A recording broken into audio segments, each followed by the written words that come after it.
All right, I don't look as bad as I thought I did. Hey, This is the you second look great. time. I think we're locked in. I hit the button, didn't tell you. All right. What's going on? What's going Guys, pleasure. Thank you for coming on, making the time. Tim Riley, Kelly Matthews, Eric Rakowski, Tony Soprano. Okay. Yeah, we're here. We're here. Okay. Before we got here, if we can just, for the people at home watching, how did we meet? What brought us all together? Collective, right? Mm-hmm. So I'd love to know what you were doing beforehand and also where you're from. Sure. Yeah, I'm from Nashville, Tennessee. I was working at Lifetime Mm-hmm. and doing the corporate box gym grind. Yep. And was miserable and had been coerced into management for a period of time. And Okay. it was kind of like a golden handcuff situation where I was good at what I was doing and I was making enough, but I was definitely not happy. And Jeremy Hills worked at Lifetime for a very brief period in time. And I think he would say Lifetime worked for him. that's right. Yeah. That would be his Probably. opinion. Devin would disagree. Devin was his boss. Let's get that on air. So anyway, Devin hired Jeremy, and then we met at Lifetime. And so the world falls apart. COVID happens. Lockdowns happen. Lifetime restructures salaries. And the company that I come back to wasn't the same thing that I left during that time. And I look one day on Instagram and I see this cryptic post from Jeremy Hills, and it says soon. Mm-hmm. And I said, he's opening a gym. And so I DM'd him, and all I said was, I want in. And I joke, she's heard me tell this joke a million times, but it's the truth. I say it's the only successful DM slide of my life. Because we actually, there was follow up. He reached back out. Sure. We talked the next day, and essentially I told him that I wanted his job of leading the NFL offseason and the performance training. Mm-hmm. And the rest is history. Got it. And we'll get to what your role is now and what you've been able to do, but take us back even further. Just passion into this fitness, health, and wellness space. A lot of people don't know you were a jiu-jitsu champion. Right?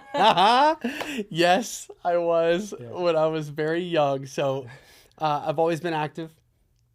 And it started with jiu-jitsu. That was I got my first taste of like being good at something. Mm-hmm. The problem is that this was in the early and mid 90s. I was young. We're talking 5, 6, 7, 8, up till 10 years old. I'm winning national championships in jiu-jitsu. Nobody cared. Okay. It wasn't cool Right. like it is today. But I remember watching like some of the first, initial UFC fights at my instructor's house as a kid, and it's been cool to watch how that sport has impacted the way jiu-jitsu is viewed. And now it's like you can't bump into anyone who's not trying to be a purple belt. Right. Then I fell in love with Michael Jordan and Allen Iverson, and I did everything I could to be them. That didn't work out. Moving on past that, just high school football, basketball. And I did not graduate high school. I got involved with drugs and alcohol, and we'll just call it the street life, at a young age. And so sports stopped for me after about my sophomore year of high school. And the only thing that was left after that was training. Okay. And I actually didn't like training. Like working out was not something I was interested in or enjoyed. Mm-hmm. Until I was kind of left with nothing else. Got it. And, it filled that role for me, and it was always something I could fall back on. And, fast forward in my mid-20s, it dawned on me that not only was this the thing that I loved doing, but I couldn't see myself doing anything else. Mm-hmm. And that's sort of how my training career began. Got it.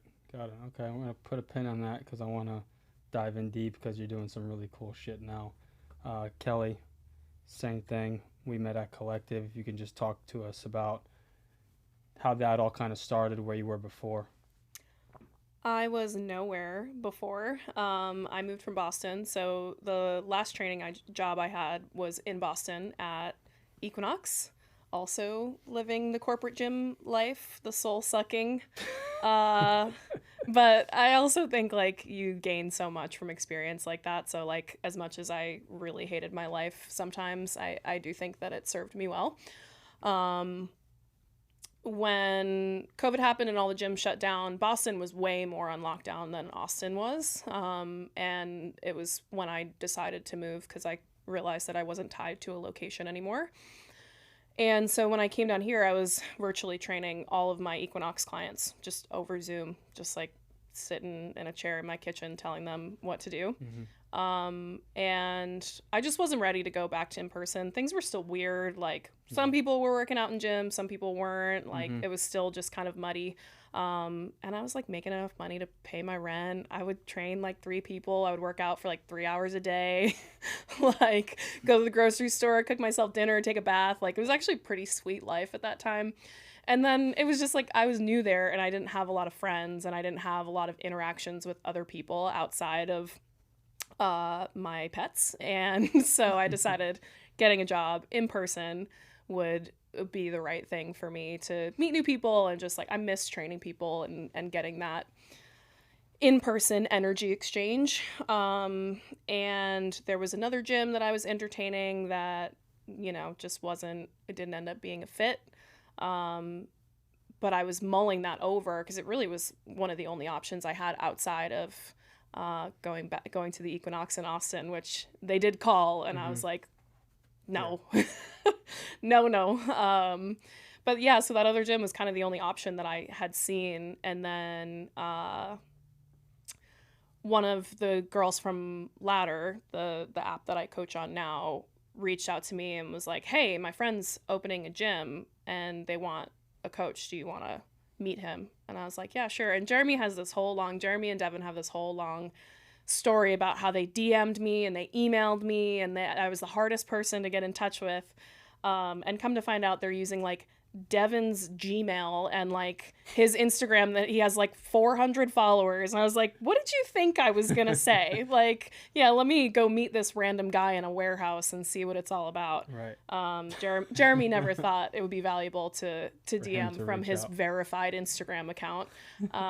So that was really it. I met him, I saw the space and I was like, all right, yeah, let's go. What do you guys think? 'Cause I've kind of skipped the line a bit in New York. So I've never did the corporate Equinox Lifetime, or I don't even know the others, but I'm sure there's a bunch. Why don't they do it right? Like, why is it just so much like this tedious, you hit the ceiling, you wear this shirt, and then you wear this shirt? Go ahead. Well, and I think in the defense of the big box gym space, like there's a model that works really well. To make a lot of money. You know, Lifetime, when I left Lifetime, it was still exploding. The trajectory was still up. And they were doing a really wonderful job. Though I mentioned that the Lifetime that I was working at before COVID and what I came back to after COVID was different. One thing that they did that I thought perhaps separated them from like a 24-hour or an Equinox, and Equinox was like this for a little bit as well, where they kind of celebrated individuality and they offered people the opportunity to be themselves and show up in a way that was really authentic. And even though you were wearing the shirt, you know, and even though you were kind of forced to drink the Kool-Aid, so to speak, you did have enough wiggle room to be yourself. And that just changed the culture of the company. They started to move away from that.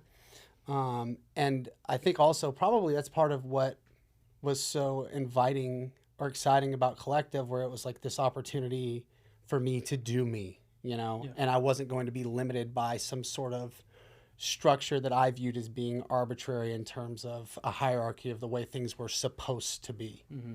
That's fair. Yeah. Yeah, I wouldn't necessarily say they're doing it wrong. Like they're doing it right for what they want to accomplish. Right. It just doesn't necessarily align with the individual and what you want your life to be like. So in order to be successful there, you have to do a certain number of sessions, and you have to, you know, like there are benchmarks that you have to hit, which makes sense for a corporate environment. It just, for a long-term career and for the amount of money that like I wanted to make to be comfortable and to live the life that I wanted to live, I didn't want to train that many sessions. Like I don't want to train 8 sessions a day every single day for the rest of my life. It's just not a sustainable model for me. And like that is, at the end of the day, the priority. They do a good job of making you feel like there is some wiggle room there with it's like, but if you're not performing numbers wise, all that other stuff kind of goes out the window. I guess it's the same thing and across multiple industries, business, fashion, retail. It's like if you have ambitions outside their scope, great, but you're just not really going to be able to do that here. Yeah. And then for a lot of people that makes sense because there's stability and financial security with like the big box places. But then as you guys know, like I remember what it was like to have people think like, holy shit, you charge $200-300 an hour for training. Yeah, but that only matters if they show up back to back to back, you know? And in the beginning, you know, it's very hard to build that, you know, having moved or starting over, you know? So I know you guys get that. Okay, so 2 years ago, we're all at Collective. We're doing our thing. We're making our way, signing people up, training. We have 60 off-season NFL guys coming in. Okay. But what I really want to touch upon before we dive deep into all of that stuff. So, you know, in office, there's some things that you just really don't do. Some are frowned upon, you know, but love is love, right? So you guys. I want to be clear. Nothing happened in office specifically. Of course not. Of course not. With you guys. So what I want to say is, talk to me a little bit about how that all came about and what were those early days like? Well, there's probably 2 sides to this story. So there's 3 because I'm going to tell you my side. Okay, perfect. So, well, when we shook hands, and she's heard me say this a million times, the first thing I thought internally was, but, you know, moving past that initial where I was like, wow, this is an impressive woman. I was there to work, and I was really focused on that, and that was my main priority. Yeah. And though in the beginning of Collective, like we spent so much time together, all of us. And there was a lot of dead time where like we were playing spike ball in the middle of the gym. Like we all had like 3 clients. Yeah. There was no members. And so Kelly and I spent a lot of time hanging out, and we kind of clicked immediately, and we were friends for a really long time before things evolved into, you know, us being romantic. So yeah, that was my experience about how that sort of shaped out. Yeah, my experience was different. I mean, of course I like thought you were handsome. But I don't know, I didn't really think anything of anybody that I met. Love you both so much. Appreciate but I was just like, all right, cool. Like everybody seems pretty cool. Like this is exciting. Like I got like friend energy from you, just the way that you approached me, you know what I mean? Like, which I actually really genuinely appreciate about you. To me, like I really don't like, especially in a coworker situation, being approached like there is a possibility of some romantic thing. It's like, we're working together, we're gonna be friends. So like I appreciated that you kind of came at me with your big personality and like made a point to like get to know me and not make it weird. And so in my mind, take notes. In my mind, I was like, this is great. Like I'm gonna have some like real friends here. And then we just started spending a lot of time together. And like he said, it was just like we had so much time to kill. We were going to two hands. Everybody was eating meals together. And then we'd be like, let's go sit in the sauna. And we would go sit in the sauna and talk for like 45 minutes. And then it was like, do you want to go grab dinner or something? Like, said something about like cooking, and we were talking about like cooking steaks. And it just kind of started getting on the table of like, okay, we're going to spend some time together outside of here, which is different. And Nail in the coffin. yeah, and eventually I said, we were in the sauna, and I was like, are we, because we had hung out I think like 2 nights in a row or something, and nothing had happened other than we were at his house and I swung my legs over his lap. Pause. Nothing had happened except she swung her legs over my lap to see how I'd respond. Go on. Yeah, I'm assuming you blacked out. I was so cool. I played it as cool as can be. Yeah, you did. Yeah. Well, we were just like sitting watching TV, and I was just like, all right, what's going on here? And so we were just like chatting, and I just like did one of these, and I just like put my legs up. He didn't even take a beat. I was just like, all right, You're well, changing the channel. yeah. Oh God. Didn't say anything. So nothing had happened, but then he asked me to hang out, like do something else. And I was like, what's going on here? Yeah. Like, are we going to talk about this? And he just started laughing. Yeah. And that's kind of where it went from that. Okay, so kind of similar. And I think actually we kind of were, I became pretty friendly with you in the gym first, and then you kind of shortly after. So it was like, for me, I'm becoming good friends with Kelly, becoming good friends with Tim. And then once it started happening, I was all for it, Yes. Team player. And then, so tell me about, there was this, and then there was a big dip Big dip. in the dynamic, the relationship, and working together. So what, and I don't want to like hit on any nerves here, but what kind of caused that? And then how did we get out of that? Well, I'll just go ahead. I'm going to fall on the sword here for that one. That was all me. Yeah. Appreciate that. Yeah, the truth of the matter is just, I wasn't in a place where I knew enough about myself to be able to show up in a relationship the way that I wanted to. Mm-hmm. And when I had that realization, and then also there was other factors too, where like, I'm not showing up the way that I want to. I have so much fear around the relationship not working out in general. So that's just part one. Part two, at the time, we're just getting our feet on the ground at Collective. And professionally, it's more than just about the financial aspect. Good song. What's happening? Is that a song? What It's is not that? coming from, it's Wow. yours. It just Yeah. started playing for no reason. What song is it at least? 1 Part 2. I mean, that's perfect timing. Yeah. Okay. That was super bizarre. It's never happened to me in my life. All right, go So ahead. I'm sorry. Yeah. So I get to this place where it's like, I'm worried about my professional, like I'm worried about my career. I'm worried about, what things happen if we continue down this path and it, falls apart. Sure. Because frankly, every relationship I had been in up until that point That's all you knew. had fallen apart. I had no faith that things were going to ultimately work out.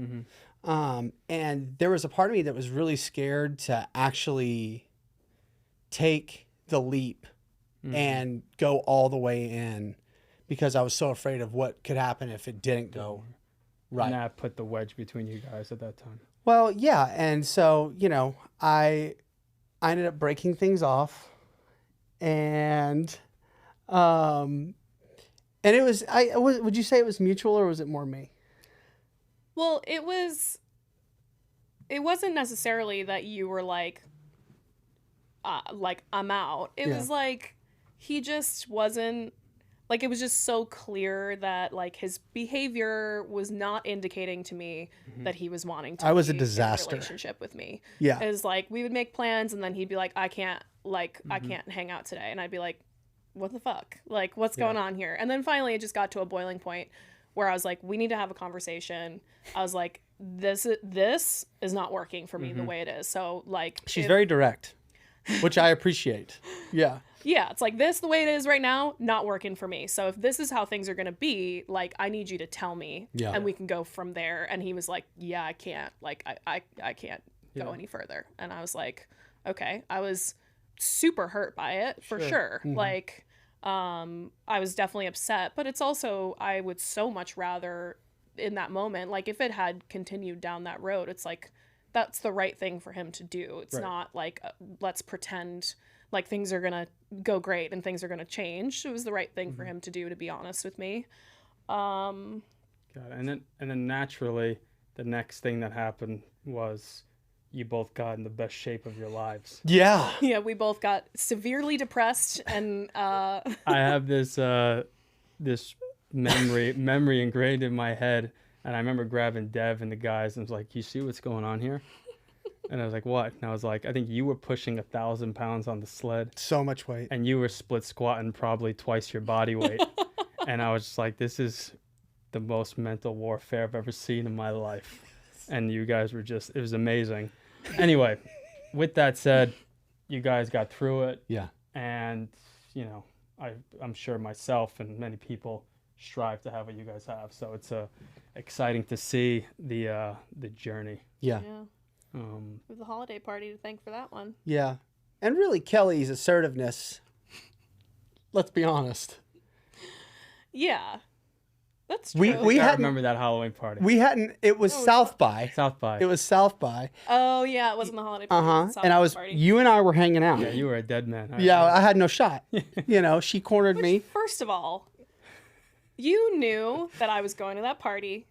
You knew I had asked you that day because we ran into each other. He was avoiding me like the plague. I was. This man, if he saw me from 60 yards away, he was going walking in the opposite direction. The other direction. I've never seen anything like it. Right.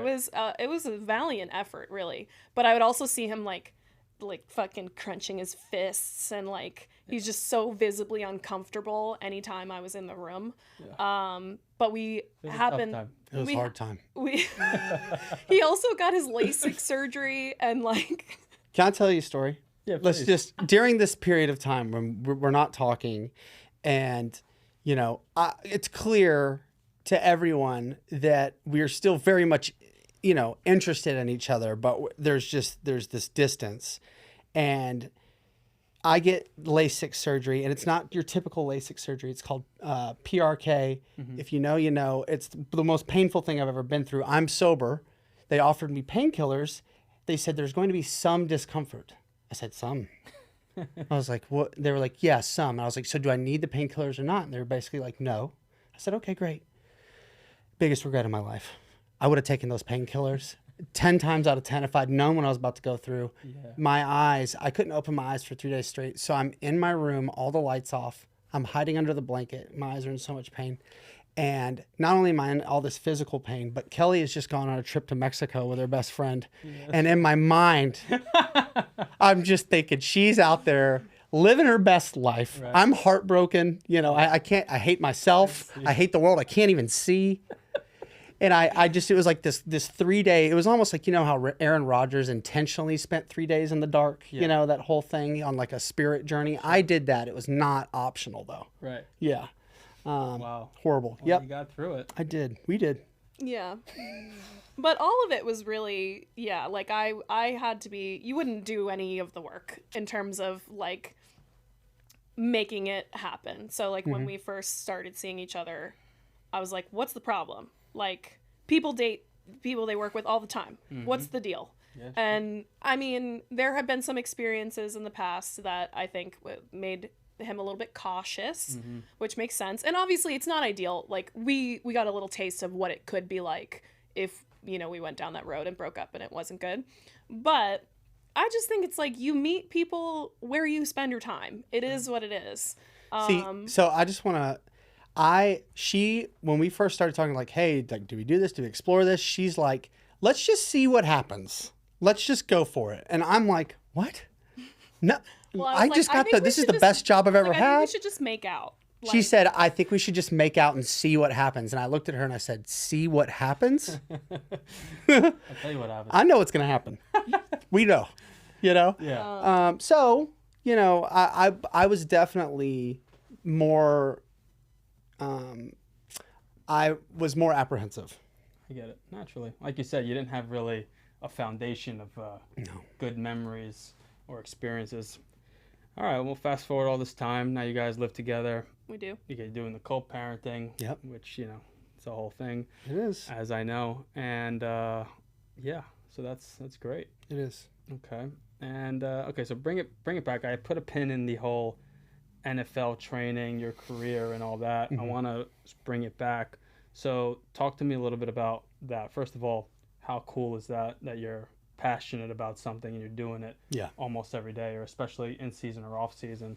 So what's that like for you right now?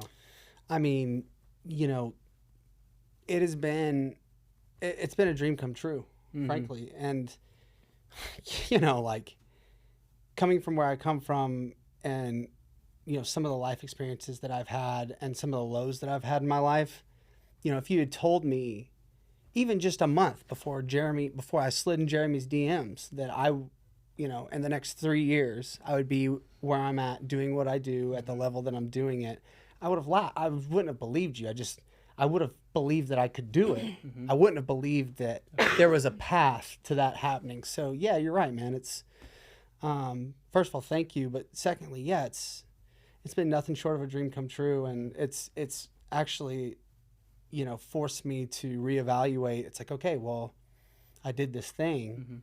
I love it, but what else is out there? You know, it's allowed me to kind of open up my mind to other possibilities as well. Got it. Okay. And if we could kind of nerd out here a little bit, Yeah. and also dumb it down for some people and myself, really for me, talk to me a little bit about the thought process, the philosophies around like the principles of how you're training these world-class athletes. Yeah. Because it's also with, you know, as cool and exciting as it is, you know, there's highs and lows with training world-class athletes. It's like if they win, you win. Yeah. You know, even if they lose, you still kind of win. Right.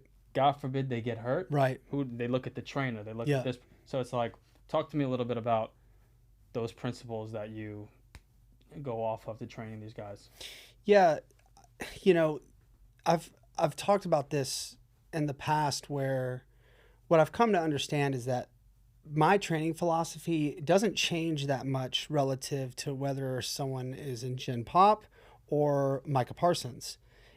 But what Micah's able to do and what he's able to accomplish in a workout relative to the rest of us are just, they're worlds apart. Right.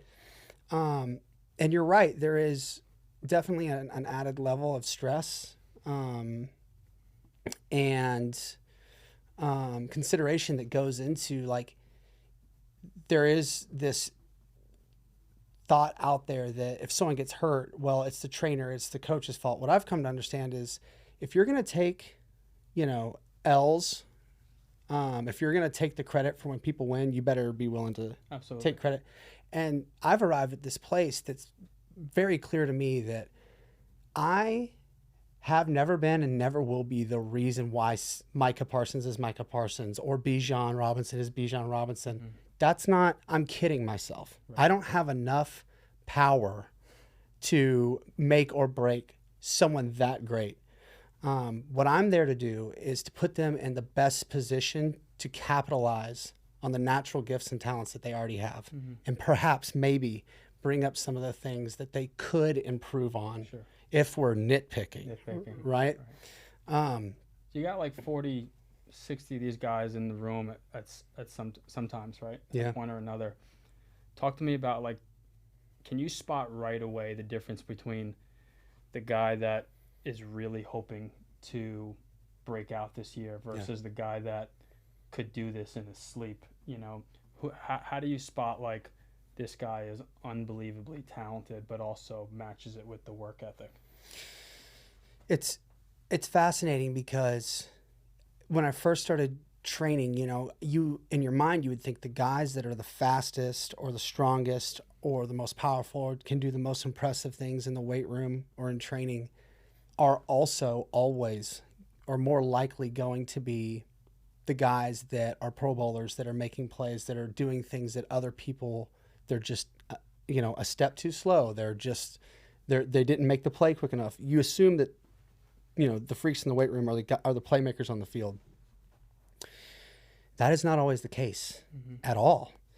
To your point, when you see someone who's physically gifted and talented and they're relentless and their work ethic matches that, almost always it does show up on the field. But I've worked with plenty of athletes who have all the raw physical capability, but for whatever reason, when they get out there, it's just what their talent suggests they're capable of. They don't capitalize on that. And so that's the beauty of sports, 100%. is like there is this whole component where skill, just being good at the thing you're doing, in a lot of ways, in the sport in and of itself, but let's just stick to football. Look at Tom Brady. That guy, you get him in a weight room, it's not going to be very impressive. Right. Maybe to normal people, but he's not going to impress anybody. But he eviscerates people. He's so good at what he does. I'll tell you that a few people that I've seen that have the work ethic, that are dominant from a training perspective and on the field, Micah Parsons, Jamar Chase, and Bijan Robinson. And those are people that you get them in a room full of 40 other people, and you're like, that guy. And you don't have to know anything about sports. Like, you know real quick who the big dogs are. That's amazing. I had the pleasure to meet these guys too. I didn't get to work out with, you said Jamar or Bijan. But a lot of people don't know this. I just got back from surgery, barely move. I was told, don't do this, don't do that. But then, a lot of things about our craft is opportunity. Yeah. Are you going to accept the call when it comes? So I get a call like, hey, Michael wants to box. Yeah. And I'm over here mangled. Yeah. Don he can hardly speak. Voice couldn't speak. I lost 45 pounds or whatever. And then I got this guy that hits like George Foreman. Yeah. It was amazing to get that call and, move with him and meet these guys. And I was going to say too, you made a point about like some of these people in the gym are savants or even just training, but then once the lights go on, very similar to like boxing or other sports. I also think about, you take away the money, the career, and some of these guys are fucking 22, 23 years old. Yeah, they're kids. They're still like coming out of the frat years. Yeah. So I think it's like a lot of that is also experience and getting ready for that moment. What do you do when all of a sudden, boom, the ball comes to you? Yep. And you got 20, 30,000 people going nuts. So that's pretty cool. I always think about that because same with boxing. You get these guys that will destroy anyone in sparring in the gym when no one's watching, but then they don't perform the best when the lights come on. It's pretty cool.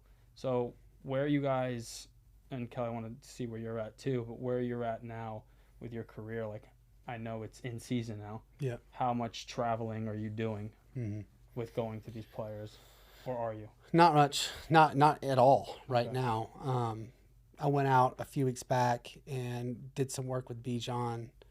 But I got to tell you, it's hard to nail these guys down. Yeah. It really is. And also too, while that's something that would be fun for me, it would be exciting. Logistically, it's a lot.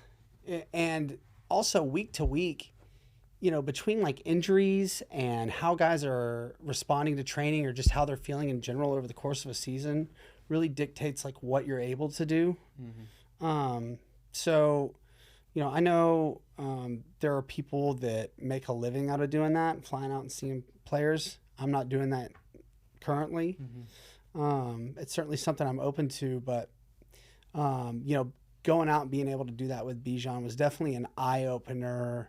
And there are a lot more, as with anything else, when you get in it, you realize almost certainly it's like, oh, there are some things that I need to account for that maybe weren't on my radar initially. But a fun experience nonetheless. Yeah, for sure. So tremendous amount of time allocation. Yes. Getting their schedule, you get there, and it's never going to go as planned. No. It usually doesn't start when it's supposed to start. No, it doesn't. So, and then ultimately, you also have to account for, you still got to be a dad. Yeah. You still got to be, Romeo here in Yeah. the relationship. I got responsibilities. So it's hard, and it's also hard to like put that on paper for the athlete or whatever the contractor and be like, this is why I need this, and we need to start here so I can do this. But on their ends, they're like, well, you touched on it earlier. We're talking about 21, 22, 23-year-old young men who have a lot of disposable income. And quite frankly, when you're operating at that level, at that age, your life and to get to where a pro athlete is at, your life revolves around one thing for so long that it's kind of hard to put things into context, because you can say that, hey, I've got a 6-year-old and I have a relationship and all this and that. But if someone hasn't experienced those things, it's like trying to explain the taste of orange juice to someone who hasn't tasted orange juice. Right. You can't do it. It's impossible. So, what I find is that I think things, you either have to have a really long-standing relationship with someone for that to make sense, who's kind of so close to you that they see it happening, that they understand the time allocation and resources and effort that goes into something like that, or someone who has a family, who's been in it for a long time, who can understand and relate from personal experience. Kelly, on your end, is it like fairly easy to be in the supportive role, or is it challenging sometimes, especially when you were doing all the traveling? 'Cause I could imagine if, let's say, you were going to do this for 12, 16 weeks or whatever, that'd be a lot for you to take on too, just in terms of the traveling. Yeah. I mean, it was definitely like a conversation we had around the logistics with his daughter and all that stuff. But I also travel a good amount for work and receive nothing but support in that. So it's something that I really genuinely appreciate about our relationship, is that I think that we're both really rooting for each other. And like, I feel that when something exciting happens for me, or if I have something pop up with work and I need him to take care of the dogs or whatever it is, that it's like, we're in it together. So for me, like that, any opportunities that pop up, whether it's NFL guys or whether it's online training or whether it's anything like that, it's more just like, how can I help and support you doing that? Yeah, that's nice. Gotta copy and paste that.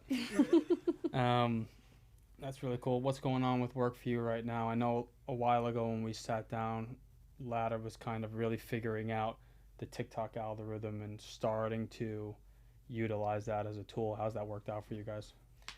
I mean, that has pretty much served as, the marketing and advertising for Ladder, and it's worked out really well. The platform's growing, and there's a lot of exciting stuff. For me, it's definitely trying to navigate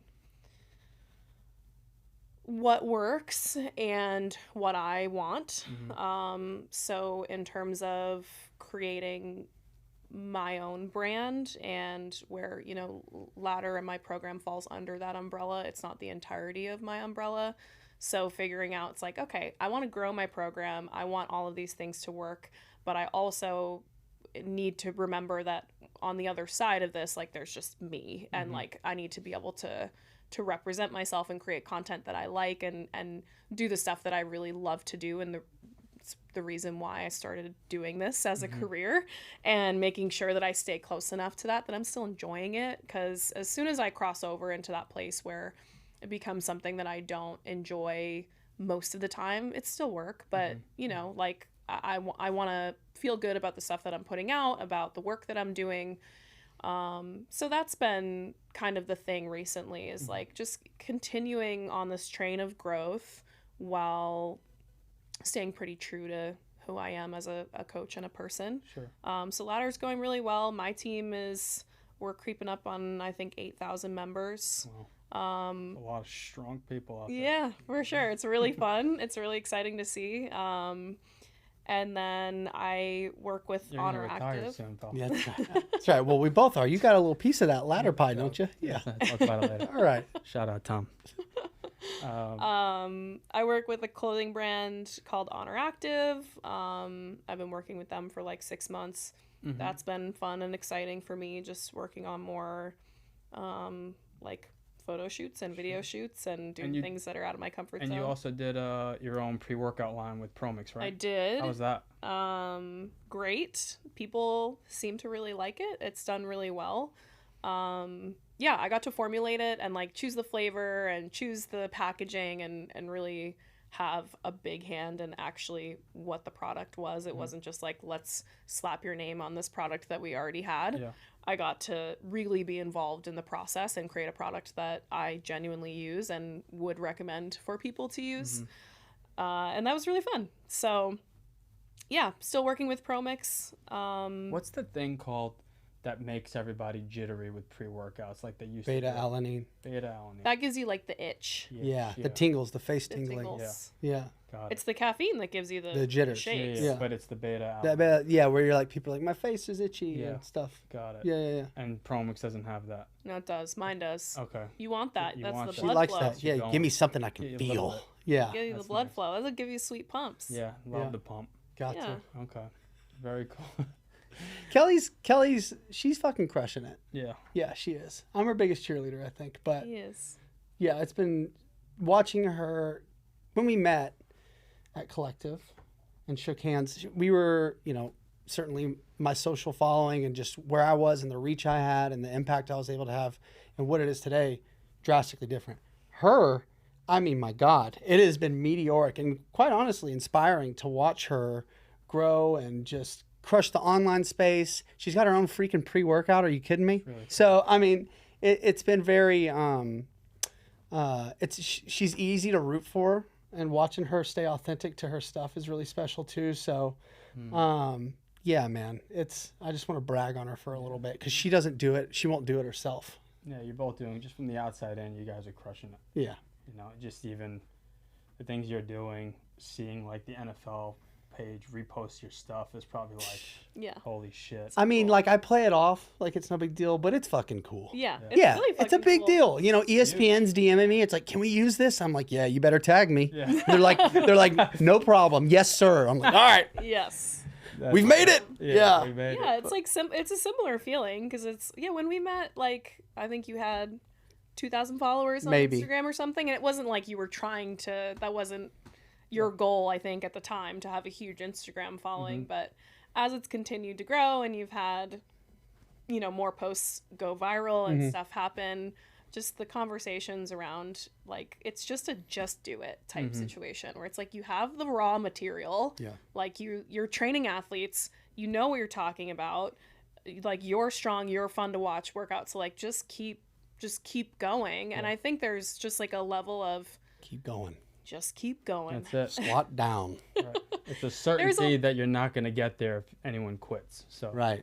Yeah, it's more just like understanding that everybody feels like, why me, in some ways, and it's like, or people aren't going to care about this, or people aren't, this isn't going to be well received, or what. And it's just, at the end of the day, you got to just keep churning out and feeding the machine, and like people are going to start caring about what you're saying because it's legit.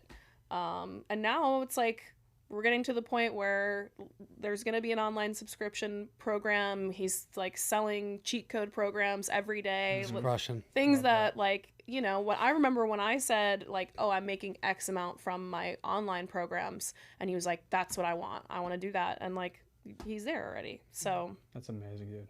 yeah. I love that. Okay, let's talk about a little bit more stuff for people listening that they can grab and utilize real quick, aside from the programs that you guys offer. Give me your top 5. You have 30-40 minutes to work out, and then I want to talk about you. What's like your go-to hinges, what would you be doing for your 40-minute workout? Let's just say someone has access to a gym. Access to a gym, They and got they all just the- want to move. They got all the things to use. What would you do? Honestly, I feel like for Gen Pop, I would say like a trap bar deadlift, some kind of plyometric like a broad jump or a even just a vertical jump if we're talking gen pop. And then probably a goblet squat. I would say a push-up or a dumbbell chest press. An inverted row. How many did you give me? 5? You got one left. I think you got one left. I don't think so, because I think I said goblet squat, trap bar deadlift, Vertical or horizontal vertical jump. chest press or push-up, And then a row. and then You're right. Yeah. That was 5. And are you typically staying in the kind of 6 to 12 rep range? That depends. You know, like having a coach has really opened up my eyes to different rep ranges that like I don't, because I think you tend to do what you like. Yeah. And like at the end of the day, it doesn't matter that much as long as you're training close enough to failure, which would be somewhere 0 to 2, maybe 3 max reps away from failure. So you can do anywhere from 6 to 30 reps depending on what tickles your fancy when it comes to that. But if you're looking to build strength, you're going to do a different rep, like you're going to do lower reps. But most people, if you're just trying to look good, build some muscle, burn some calories, somewhere in the 6 to 12 rep range will probably be where you want to live. What about you, buddy? What are your 5 go-to movements? You got 30 minutes to bang them out. Is this now, she did gen pop. Am I Elite. elite?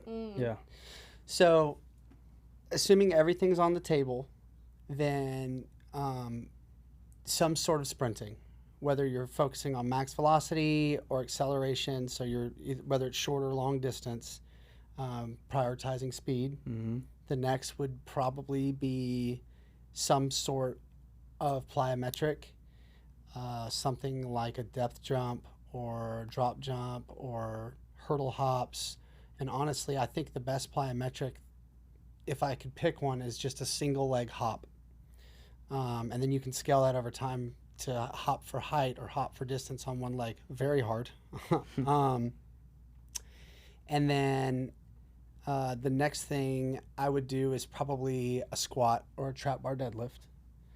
And then I would just go upper body push and then upper body pull. So let's just call it a chest press. Honestly, I love even for athletes, I love a good machine chest press. Say that. I do. I love it. Squeeze. Good. Well, you feel it in all the right places, and you can maintain good form and function without the risk of injury.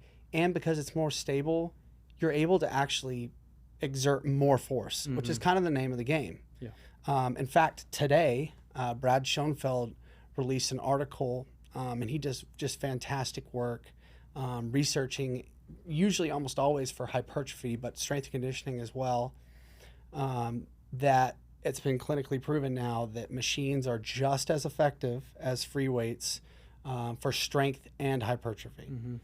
So give me my machine chest press. Give me the pump. Yeah, a lot of people will shit on the Smith machine too. I think that's like one of the most underutilized Love a Smith machines. machine. For all those same reasons.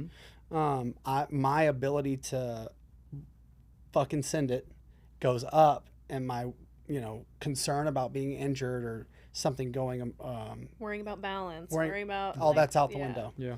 So output's the name of the game. And then I would probably go a chin up for my pull. So sprint as hard as you can, hop on one leg, squat, machine chest press, chin up. Okay. I love that.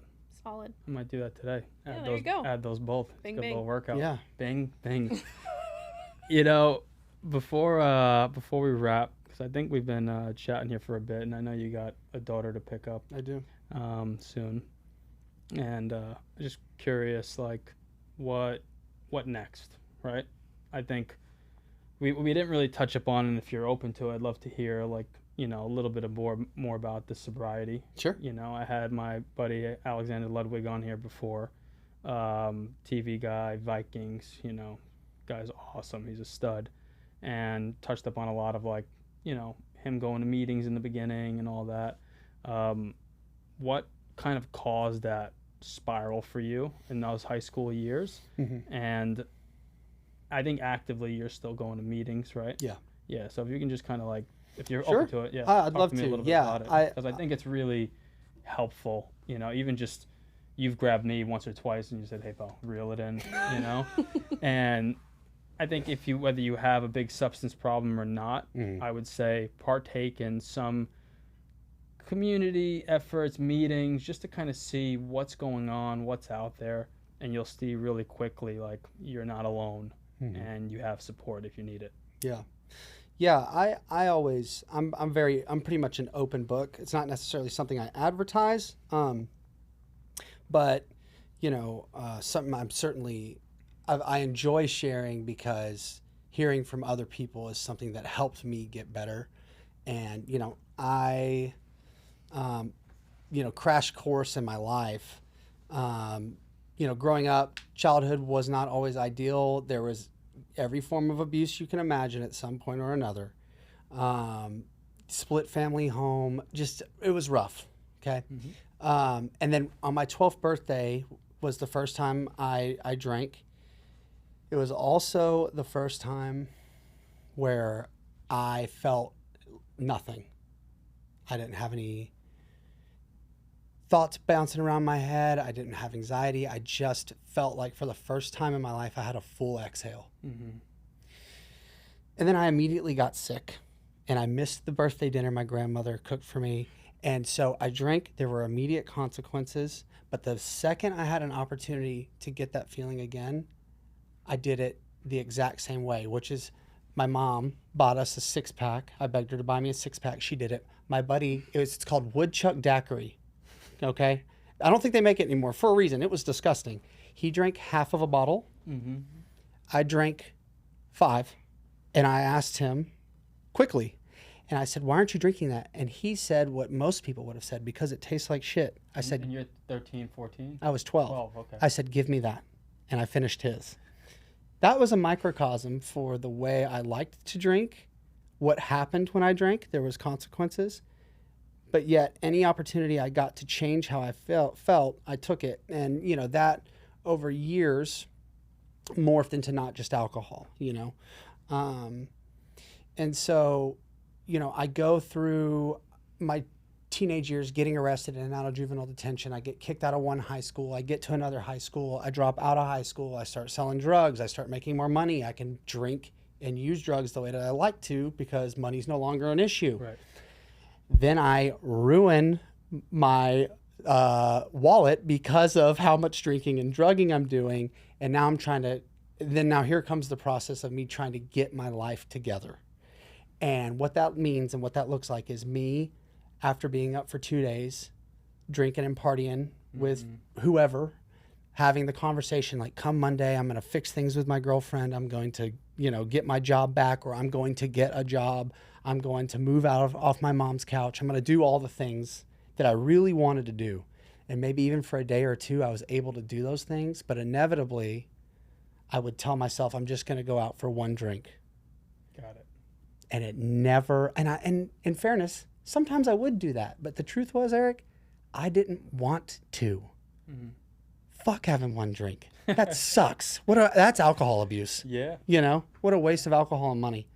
So, you know, I get to this place where no matter how many times I promise myself, the girlfriend, the employer, that I'm going to make it to work on time, that I'm going to show up a better version of myself, that I'm not going to go out tonight, that I'm not going to drink, that I'm not going to hang out with those people, I do it again and again and again. And I had this moment where, for the first time in my life, since the age of 12, in light of all these consequences and in light of everything that had happened to me, it finally all just kind of dawned on me. And I had that rock bottom experience that people talk about having. And I just, for the first time in my life, I wept, cried like a baby.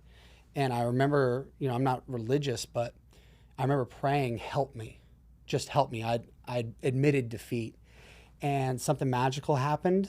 You know, I didn't feel it at the time, but over the course of those next couple days, I couldn't get it out of my head that I had to go to rehab. Something had to change, or nothing was going to change. Everything had to be different, or nothing was going to be different. And I'm so grateful for that experience, because, you know, I'm here now. And, you know, I've got a brother who's serving life in prison. I've got a lot of friends who are not here, who didn't party as hard as me. You know, they didn't make it. Wow. And I'm here. And, you know, I can't make sense of that. All I know is that when it was time for me, when it became evident to me that I had to make a change, I was beaten up enough to actually try it. And it hasn't been linear. You know, I was sober for 1.5 years. I relapsed. I tried to, you know, play the game, see if I could figure it out. I could not. And getting and staying sober, what's worked for me is a 12-step program. And I have found that the definition of the word program is a set of steps arranged in a certain way to get a particular outcome. Mm-hmm. That's all it is. Right. And, you know, I'm the kind of person, I've adopted this mindset. Do I want to be right or do I want to be happy? And I want to be happy. I could give a shit about I don't need to understand why something works or how it works. Mm-hmm. But if I look at someone and they've got 3, 4, 10, 20, 30 years sober and they're happy and they're living lives that are meaningful and deep and they're able to show up for their friends, families, and for themselves, mm-hmm. I don't need to know why it works. Show me the way. Yeah. It's the same reason people get personal trainers. Mm-hmm. They don't have a fucking clue how it works. Right. But you hire someone to show you the way because they've been there, they've done it, and they've helped other people accomplish it. Mm-hmm. And, you know, my experience, and then in running parallel to a 12-step program, therapy. so much therapy. And frankly, you know, maybe I wouldn't have leaned into therapy if it became abundantly clear to me that outside of alcohol, I've got other issues. You know, I've battled throughout, if I look back over the history of my life, with mental illness, it's in both sides of my family, depression, anxiety. I have diagnosed severe OCD, which was news to me up until about 1 year ago. Mm. You know, I thought everyone's brain just was kind of crazy, you know, sure. and it's not. Yeah. So, but all that to say, and to put a bow on all that, you know, I'm eternally grateful today for everything that I've walked through in getting to this point, because it's made me the person I am. And, you know, maybe if it's not for going through all those things, I'm not able to make the jump from working at Lifetime, you know, helping Susan, the stay-at-home mom, no offense to stay-at-home mom, y'all are great, love y'all, to be able to look at Jamar Chase in the eyes and say, you're doing that wrong. Right. Do it this way. Let me show you something else, you know. My life experiences have put me in a position to be where I'm at, and if not for that stuff, I'm probably not sitting here with you now.